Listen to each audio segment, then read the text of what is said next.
1919 एक काला साल। ब्रिटिश ने बनाया एक ऐसा कानून जिसमें ना कोर्ट, ना लॉयर और ना ही अपील। अगर था तो क्या, सिर्फ सीधा जेल। इसका नाम था रॉलेट एक्ट और देश ने इसे कहा ब्लैक लॉ। ये कानून था जुल्म का नया चेहरा जो हर इंडियन के दिल में गुस्सा और दर्द ले आया।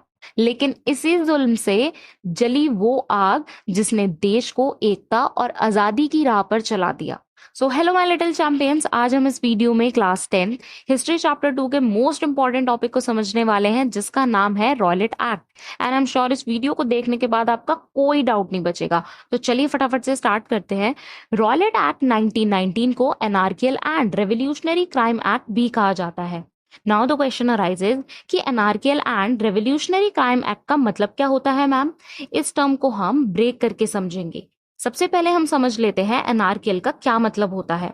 एनार्कियल का मतलब होता है सोसाइटी में लॉ एंड ऑर्डर तोड़ना, और रेवोल्यूशनरी क्राइम का मतलब होता है ऐसे काम जो ब्रिटिश रूल को चैलेंज करें या उनके खिलाफ रिवोल्ट करें। So it means British government ने ये एक्ट 1919 में बनाया था ताकि इंडियन रेवोल्यूशनरीज और नेशनलिस्ट एक्टिविटीज को दबा सके। इस एक्ट के अंदर गवर्नमेंट को बहुत ज्यादा पावर मिल गई थी, जैसे किसी भी इंडियन को बिना ट्रायल के 2 साल तक जेल भेज सकते थे, ना अपील करने का राइट था और ना ही लॉयर और ना ही ज्यूरी ट्रायल का। मतलब एक तरह से इंडियंस को सिविल राइट को खत्म कर दिया गया। गांधी जी ने इसे ब्लैक एक्ट कहा। इसी के खिलाफ गांधी जी ने रॉलेट सत्याग्रह स्टार्ट किया 1919 में। प्रोटेस्ट के दौरान 13 अप्रैल 1919 को जलियांवाला बाग मैसेकर हुआ जिसमें हजारों लोग मारे गए। इसने इंडियंस को हिला दिया और नेशनल मूवमेंट को मजबूत बनाया। अब हम समझ लेते हैं कि रॉलेट एक्ट आखिर क्यों पास हुआ। वर्ल्ड वॉर 1 के बाद ब्रिटिश चाहते थे कि नेशनलिस्ट एक्टिविटीज को दबा सके। अब हम ये समझेंगे कि गांधी जी ने 1919 में नेशन वाइड सत्याग्रह मूवमेंट लॉन्च की रॉलेट एक्ट के अगेंस्ट। तो उसमें क्या क्या हुआ तो हम वन बाय वन करके समझेंगे। गांधी जी ने हड़ताल, स्ट्राइक्स और पीसफुल डेमोन्स्ट्रेशन ऑर्गेनाइज किए। अप्रैल 1919 अमृतसर में पुलिस ने एक पीसफुल प्रोसेशन पर गोली चला दी, मींस फायरिंग कर दी, जिससे लोग वॉयलेंट हो गए। प्रोटेस्टर्स ने bank, post office, railway station पर हमला किया।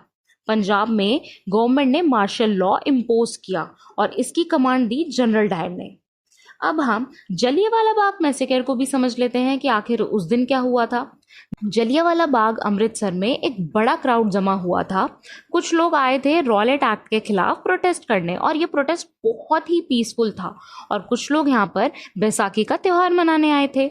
जनरल डायर ने एग्जिट ब्लॉक कर दिए और भीड़ पर गोली चलवा दी। यहाँ पर मैं एक पॉइंट क्लियर करना चाहूंगी कि जो जलियांवाला बाग है उसका एंट्री और एग्जिट पॉइंट एक ही है। इट मीन्स आने का और जाने का रास्ता एक ही था, और उस रास्ते पर जनरल डायर ने क्या किया, अपनी पूरी ट्रूप्स बिठा दी और लोगों पर ओपन फायरिंग कर दी। 100 से भी ज्यादा लोग यहाँ पर मारे गए और हजारों लोग इंजर्ड हुए। पूरे देश में शोक, गुस्सा और रिसेंटमेंट फैल गया। लोगों ने स्ट्राइक्स की, पुलिस से क्लैशेस हुए, गवर्नमेंट बिल्डिंग्स पर हमले हुए। उसके बाद गांधी जी ने ये पूरी वायलेंस को देखकर मूवमेंट को कॉल ऑफ कर दिया। अब हम समझेंगे कि गांधी जी ने क्या किया पूर्ण स्वराज अचीव करने के लिए और लोगों को कैसे कन्विंस किया। तो इसके अंदर हम समझेंगे खिलाफत मूवमेंट को। यहाँ पर हम थोड़ा सा बैकग्राउंड जान लेते हैं कि वर्ल्ड वॉर 1 के बाद ऑटोमन टर्की जो खलीफा के अंडर था वो हार गया। तो मुस्लिम कम्युनिटी चाहती थी कि खलीफा की पोजीशन को बचाया जाए। मार्च 1919 बॉम्बे में एक खिलाफत कमेटी बनी और उसके लीडर्स थे मोहम्मद अली एंड शौकत अली। गांधी ने इस मूवमेंट को एक चांस की तरह देखा हिंदू मुस्लिम यूनिटी के लिए।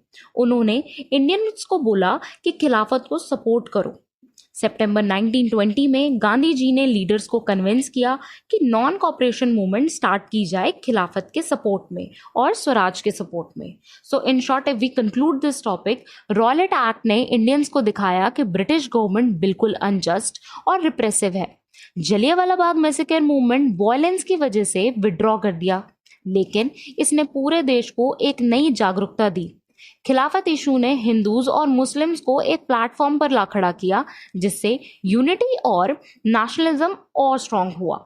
ये सब इवेंट्स मिलकर नॉन कॉपरेशन मूवमेंट 1920 की फाउंडेशन बन गए, जो फ्रीडम स्ट्रगल का एक मेजर टर्निंग पॉइंट था।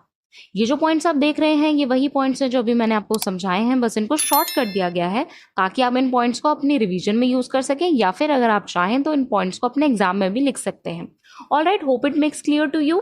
अगर आपको इस क्वेश्चन की पीडीएफ चाहिए या इस क्वेश्चन के पीडीएफ नोट्स चाहिए तो वो नोट्स आपको मिलेंगे मेरे टेलीग्राम चैनल पर, और उसी के साथ साथ आप मेरा टेलीग्राम चैनल भी फॉलो कर लें, क्योंकि मैंने अपने टेलीग्राम चैनल पर चैप्टर वाइज सभी इंपॉर्टेंट टॉपिक अपलोड किए हुए हैं, और मेरे टेलीग्राम चैनल का लिंक आपको इस वीडियो के डिस्क्रिप्शन बॉक्स में मिल जाएगा।